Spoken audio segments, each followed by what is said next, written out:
Hi, my name is Samsul Hilmi bin Subir. My group and I will be discussing about the types of school in our beloved country, Malaysia.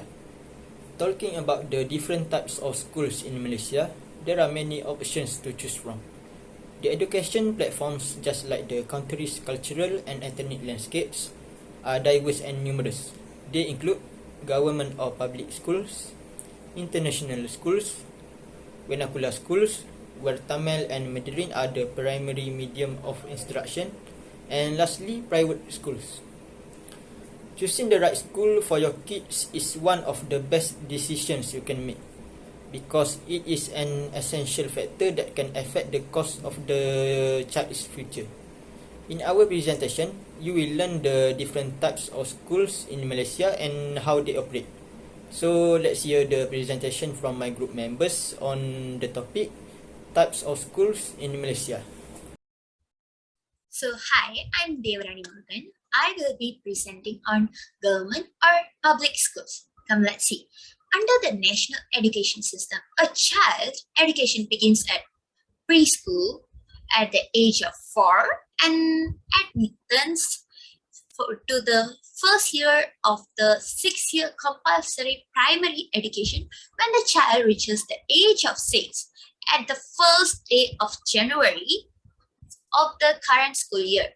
The government provides 11 years of free primary, secondary education in public schools. Education at private schools and international schools are provided at a fee by our government, giving it for free. Yeah, so primary schooling is a mandatory for all children because the children between the ages of 7 to 12, they have to register and enroll primary schools. All students from both public and private schools under national education system study the same national curriculum and sit for the common public examination at the end of the primary, lower secondary, upper secondary, and sixth form levels. Okay. Preschool education is a part of national education system and it's governed by Education Act 1996. In order to enhance the access of preschool education to all children, regardless of races, religion, particularly to the rural areas. MOE is aggressively expanding preschool program at government schools for children aged 5 plus with additional classes and well-trained teachers to lead the classes. The ministry also provides special preschool classes for the children with hearing or visual impairment. Those like special kids, the other special kids. Okay, primary schooling begin when the child is 6 on the 1st January, as I said before.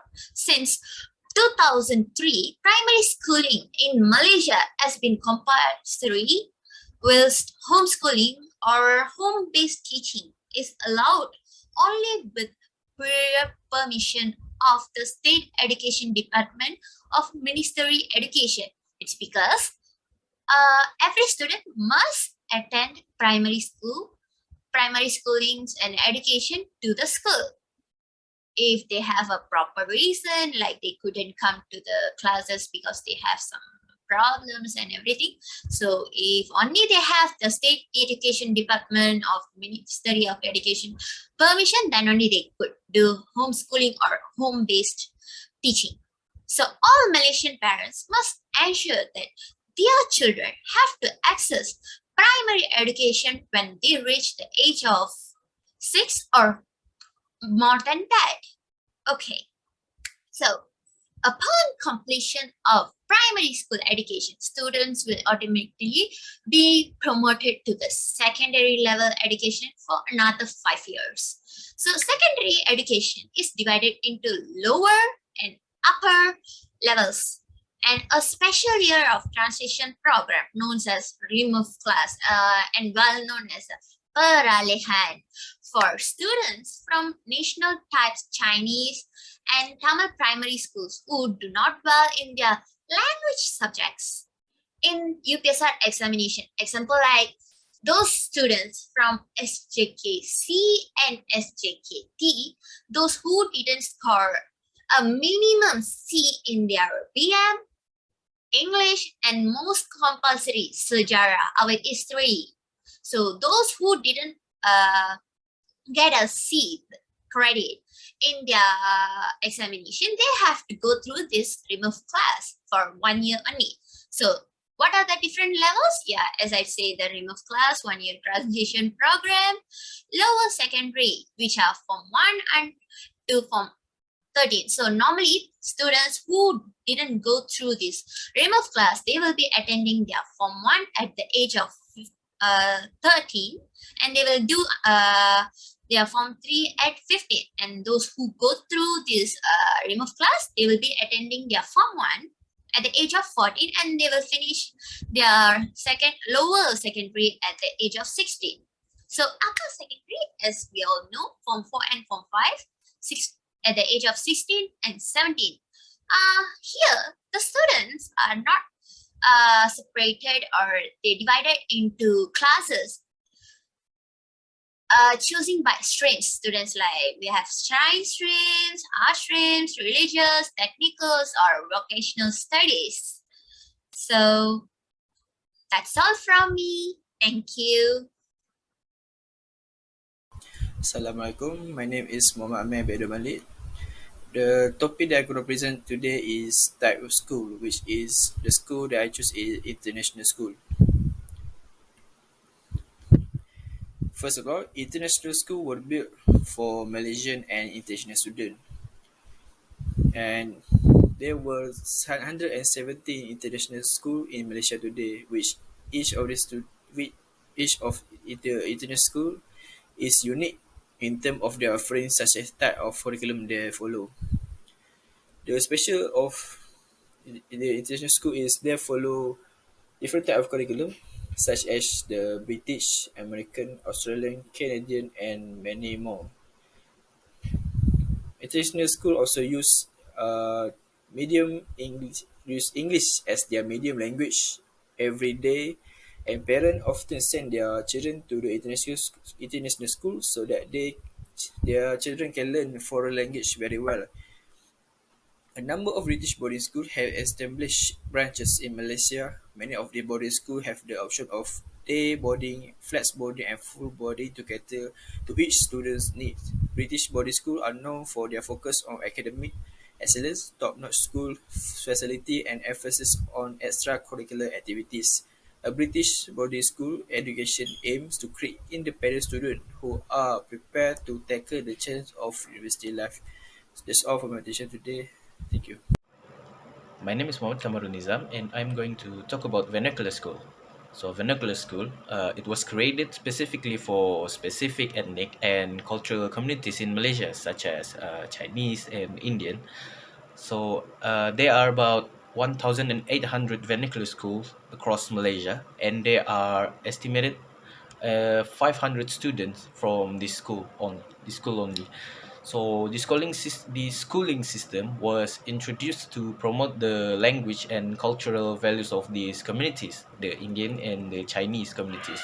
And over the past 3 decades, the vernacular schools, especially the Chinese one, Chinese school, SJKC, have further developed, and it is now common to see children from other ethnic communities going to these schools, such as Malay. We have seen a lot of Malay students go to this school, and vernacular school use either Mandarin or Tamil as a medium of instruction.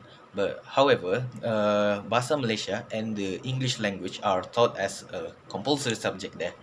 And although the Chinese vernacular schools have earned a big reputation for producing many top scorers in exam or whatever, they are concerned about the student, especially the parents. They are concerned about the students' mental health there, because in this school, in this vernacular school, especially the Chinese, there is an excessive amount of homework given to the student, and the students feel pressure due to the school's culture that place premium on performance and academic excellence. So this school basically always focus on their academic excellence. That's all for me. Thank you. Hi, Assalamualaikum. My name is Ahmad Aidi Haizal Osman, and now I'm going to talk about the private school system in Malaysia. The private school system in Malaysia has existed in Malaysia for close to 40 years. It began as an effort by the education providers to expand and enhance the learning opportunities for Malaysian families who can afford to send their children to the private school in Penang, Malaysia. So basically, it all started in Penang, Malaysia. The private school also follow the Malaysian national curriculum and the IGCSE syllabus in some cases. But what differentiates the private school from the government schools is the extensive physical infrastructure and the facilities that for greater access to technologies and a wide range of other academic and non-academic activities. The private school also offer many benefits just like international schools. They include more personal attention for each other's, smaller classes, as well as better level of interactions between the schools and the parents of the kids. That's all from me. Thank you very much. Okay, now we have arrived at the end of our presentation. To conclude, selecting a school for a child is a critical decision that will affect his or her future. For both local and expatriate parents in Malaysia, there are various options to choose from. Making a decision about which school to send your child to, whether in the early years or at the primary or secondary school level, can be challenging. Many factors influence this decision, and it is important to determine what kind of educational environment and experience you want for your child and what your long-term educational goals for your child are. The various Malaysian education platforms, just like the country's cultural and ethnic landscape, are diverse and provide parents with numerous options. The existing systems include government, also referred to as public schools, private schools offering the Malaysian National School Curriculum, the vernacular schools that cater primarily for the Indian and Chinese communities, wherein Tamil and Mandarin respectively are the mediums of instruction, and lastly the international school system. I think that's all from me and my group members for our presentation on the topic types of school in Malaysia. Thank you.